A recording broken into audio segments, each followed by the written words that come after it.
What's happening, lads? Welcome back to Copylological. It's not Copylological, don't know why I said that, it's just Cop Logic.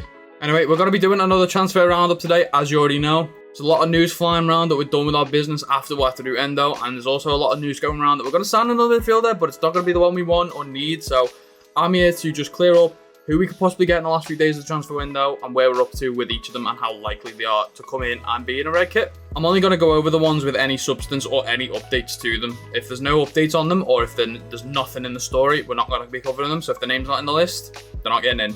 So first name on the list is Manu Koné. Now I will state I think this is the one that's probably least likely to happen. But there has been an update on it, so I thought I'd stick it in the list. That update is that David Lynch reported the potential move for Manu Koné in the final days of the window has not been ruled out, with the Reds considering further additions in the midfield. But he did go on to state that Gladbach's chief, Roland Verkes, has suggested that only an immense offer would convince him to part ways with Koné this summer. Basically suggesting that we might chuck in a random bid on deadline day, but it'd have to be an immense one by the sounds of it. And I can't really see that happening because I don't think we'd be forced into panic buying last minute on deadline day, especially if it's going to be over the value of the player, so I don't see that one happening. But he's clearly got a profile we're interested in to some degree, so we've clearly kept an eye on him for some reason. I just don't think it's likely to happen. I just think the conditions of the deal would be too outrageous for us. If I'm going to rate on a scale 1 to 10, I'd probably give that one a 3 or 4. Just don't really see it happening. The next on our list is Kalvin Phillips. So Alex Crook first reported that we're considering a move for Kalvin Phillips, and Fabrizio did confirm he's on our list. We did go on to expand that we know that any conditions of the deal for his potential move aren't positive. Thank Christ for that. And that he wants to stay at Man City and fight for his place and to prove himself. This was further expanded upon when he also confirmed that there was nothing concrete or advanced in terms of negotiations between Liverpool and Man City. I've never been so relieved to see there's nothing in a transfer rumour.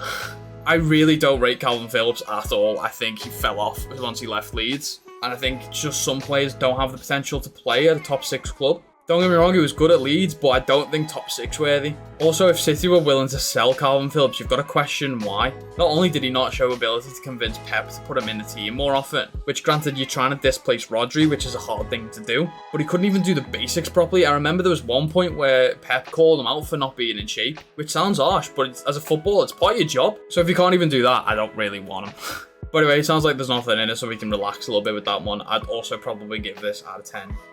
3 or a 4. Next up, we've got Ryan Gravenberch. So Liverpool have remained interested in Gravenberch and have actually asked Bayern to keep us informed on their stance on whether or not they want to sell him. According to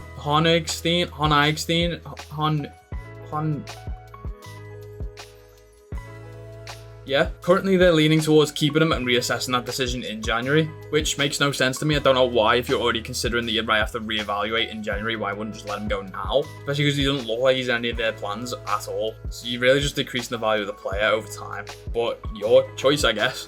And also according to the Telegraph in Holland, Liverpool were the first team to show any interest in Gravenberch before his move to Bayern when he was at Ajax. And apparently he hasn't forgotten that. So it suggests that he would remember that we've tried to sign him before and that he would be a wanted player for Liverpool, which might give us the edge if another club is interested, because I know Manchester United are and they might want him. But if we go in at the same time, he might choose us over them because we've already shown interest in him in the past.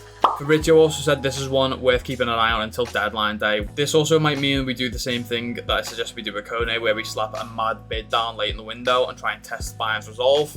Except this one wouldn't be that expensive or as expensive at the very least. So who knows, maybe we'll see some movement on that on deadline day or at least closer to deadline day. Ultimately, I'm not really too fussed about this move because he's not a natural number 6 and I think that's what we'd need. I think Wataru would be a nice squad player, but I don't think he's the star number 6 and I think we'd need someone more, younger in that position and maybe even a bit more to a different profile. But ultimately, I don't really care if we do get him either because he is probably depth on the bench if nothing else. As I've stated in I think a previous video, once you start looking beyond McAllister and Szoboszlai and Thiago, even if he's fit, you start getting to Curtis Jones, Harvey Elliott, Bajcetic, and at that point it's where your squad looks really depleted. So having Gravenberch on the bench wouldn't be the worst thing in the world, but I doubt he wants to move from Bayern being a bench player to Liverpool to be a bench player, so we'll have to just see what happens with that one. I just don't see who he displaces in the team because it's not going to be Szoboszlai and McAllister. Maybe gets more time rotated, but who knows.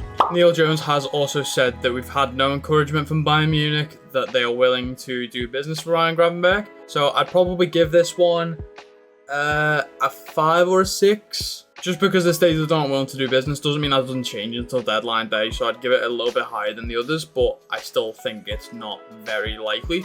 But as Fabrizio said, one to watch. Next up, we've got Cheick Docouré. So Fabrizio confirmed that we do actually like Doucouré, he's probably on our list, and that we do rate him highly. But Crystal Palace want to keep him, and apparently any deal would be a difficult one. Supposedly Liverpool did hold discussions with Crystal Palace to try and get Doucouré in, but apparently got nowhere because he was in Crystal Palace's starting 11 against Arsenal the other day. Also a bit of a negative hit is that Steve Parish has since said it would take something unbelievable to sell a player this close to the end of the window, and we'd need a ready-made replacement. So it's not altogether ruling it out, but it's suggesting that they don't want to do any business unless they have to, which suggests to me they would, one, have to hike up the price massively, especially to Liverpool, knowing that we've got the money, and that we need a DM, and that they'd also need to find a replacement at the same time as well. We'd also probably need Doucouré to push from the inside for this move, and I just don't see it happening. Maybe if there was still a month left in the window, maybe something could develop from this, but I don't see it this late. So for likeliness, I'd give this a 5.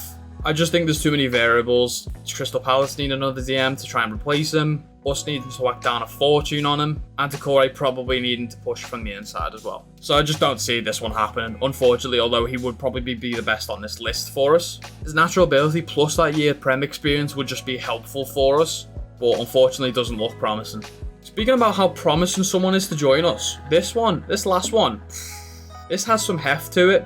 So we're looking back at André from Fluminense again. And apparently, according to Globo, which is a Brazilian outlet, we've made a verbal indication that we would pay 30 million euros for André now, but this apparently doesn't change Fluminense's stance on letting the player go. They still want to keep him until at least January. That said though, apparently Emmanuel Luis, the reporter that first broke our interest on André, stated on the Red Men TV that we've agreed personal terms with André, and that we're also considering just triggering his release clause, which is allegedly 40 million euros. Neil Jones sort of backed this up to say that there's a chance that we do sign André, but it's more likely to happen in January.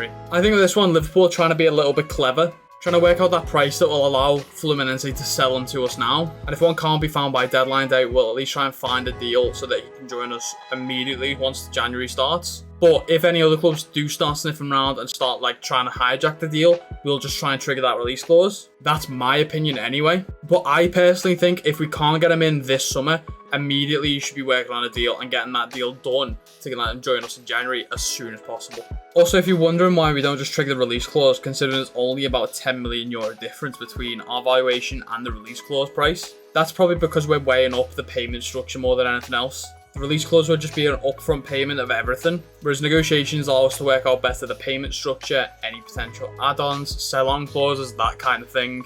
But at the very least, we should be able to agree a deal so that we can get him in immediately in January. That's my stance on it anyway. So for this one, I'd give it a 6 or 7. Definitely our most promising one, even if not for this current transfer window, but it's definitely by far the one with the most weight to it. And I don't want to be fine with that. We've got one non-homegrown spot, but I'm absolutely fine with giving it to André. So get him in. So yeah, that's currently our list at the moment. By the time I release this video, something's probably changed because there's not many days left of the transfer window, so things will start moving more than usual. But overall, I'd be happiest with either Doucouré or André. Preferably André now, if not at very least, get something organised for January. As long as we don't get Kalvin Phillips. But yeah, let me know who you would like us to sign in the comments down below of the players I've mentioned today. And also, if I could ask you to leave a like down below as well if you did enjoy this video, it helps out loads. If you want to keep up to date and see if we make a move for any of these players, make sure you subscribe with notifications on. And yeah, I'll see you guys in the next video. In a bit, lads.